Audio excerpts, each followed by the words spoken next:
haven't already caught it, there was a fantastic interview by Mr. Matty Plays, where he interviews Todd Howard about the future of Fallout, Starfield Year 2, Elder Scrolls 6, and more.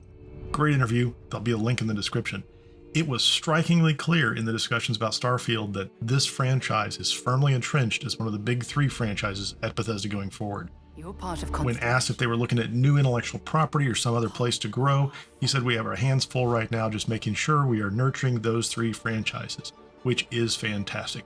That's all good news for Starfield players, as the franchise is, quote, unquote, there, in Todd Howard's words. He proudly cited the 14 million players, still with over 40 hours of average game time per player. This is all excellent news. They went on to discuss Shattered Space in great detail. Todd Howard's comment was that he was regularly playing it, along with some of the discussion about the development process that started late last year, early September 2023, as they wrapped up the Starfield development right before launch. So, Shattered Space is well underway. In addition, the Xbox Showcase trailer highlighted this expansion will take place, quote, on the planet and, quote, in the city, according to Todd Howard. So they're building what is more like a bespoke, custom environment for this annual story expansion mode. He did mention this will be more in the style of the Far Harbor expansion to Fallout 4, if you're familiar with that. That's pretty good news as well. They do plan on this being an annual thing going forward. They are already conceptually looking at the one after Shattered Space. But he'd like to be doing this for as long as they can do it, which is also great. This isn't necessarily being done to close out any open questions in the core game, but they're shifting really into a mode of looking for ways to add experiences with specific tones to the game over time. Overall, great news for Starfield players, exciting news for Shattered Space this fall.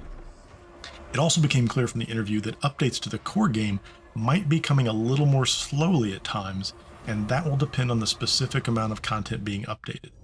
The May and June updates were practically back-to-back, but that was, for the most part, an opportunity presented by the Xbox Game Showcase. They looked at it and they said they wanted to get the creation store out there and the mod tools out to the modders, and they went for it.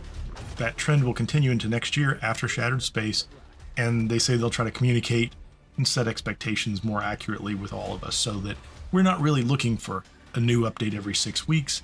It might come a little slower, and sometimes it might be fast, sometimes it might be slow.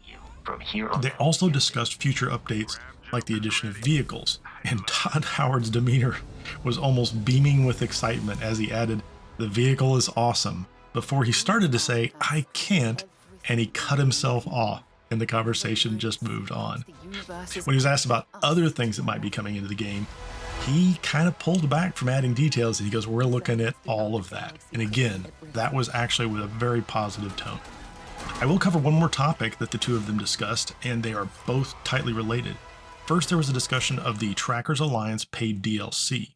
This is the same thing that I just released a video on, and Todd indicated they were following what they considered to be a normal pricing practice and an approach that they had used with other games in the creation store in the past. They were trying to deliver a nice weapon, the clothes, and the gear to players, adding value, but decided to, I think in his terms, go the extra mile and wrap it in a quest. They have no intention, or at least that's the way it sounded to me, of carving up the Trackers Alliance faction into individual quests that they will charge people for. So when you see people speculating that that's what's going to happen, they're probably just kind of looking at the most horrible potential option, and Todd Howard has directly addressed it and said that's not what they're doing. He said they clearly heard the feedback. They're going to look at how they're packaging this content going forward, maybe how they price things, and he also mentioned very specifically how they communicate what's being offered to the players. I still believe that part of what has happened in the past week with this particular set of DLC is that it was offered in a way that was confusing to players and the value wasn't clearly understood by people. So I still think there's a tremendous amount of value. You can go look at my other video on that. What's really interesting, and this is worth following up, is he pivoted at the end of that discussion into something I think is really, really important from a modding community perspective, from a creator perspective. And the key to this, and why it's related to the Trackers Alliance DLC, is that we as the players of the game, fans of the game, followers of the game, etc., should really understand that they are trying to help the modding community move from a mode where people expected them to do this work for free as a passion project or on the side or as a hobby or something like that. He cited this on a couple of different occasions during the interview. There are modders out there, people that they brought out to the studios, and they set them down next to the developers. They got to know them. They talked with them. They met them. They're very excited, and they're trying to do a lot of things to support those modders. So those that are at the right stage and are doing the right types of mods, things like that, would have the opportunity to transition from hobbyist and side projects maybe into doing this full time. Now, he didn't say it this way, but this is the way I interpreted it. What he's essentially telling us as players, we should expect to pay for content going forward. And that includes small content. And that means that modders and people who create this are going to get value back from it.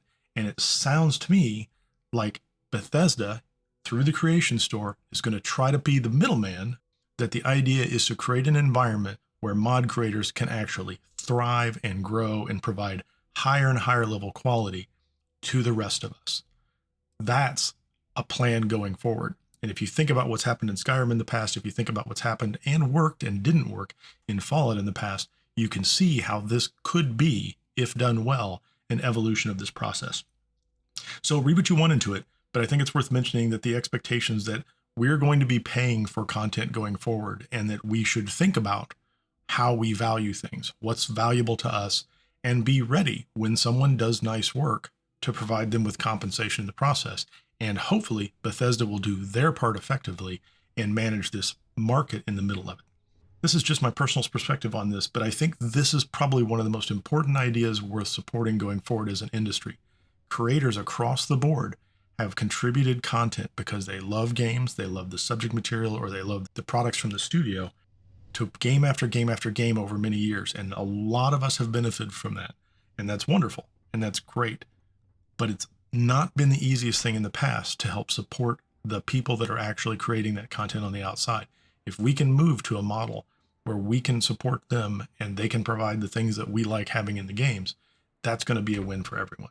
To the extent that Bethesda does their job in the middle, doesn't get in the way, doesn't do anything out of hand, try to take too much, there's going to be misunderstandings, there's going to be disagreements, things like that.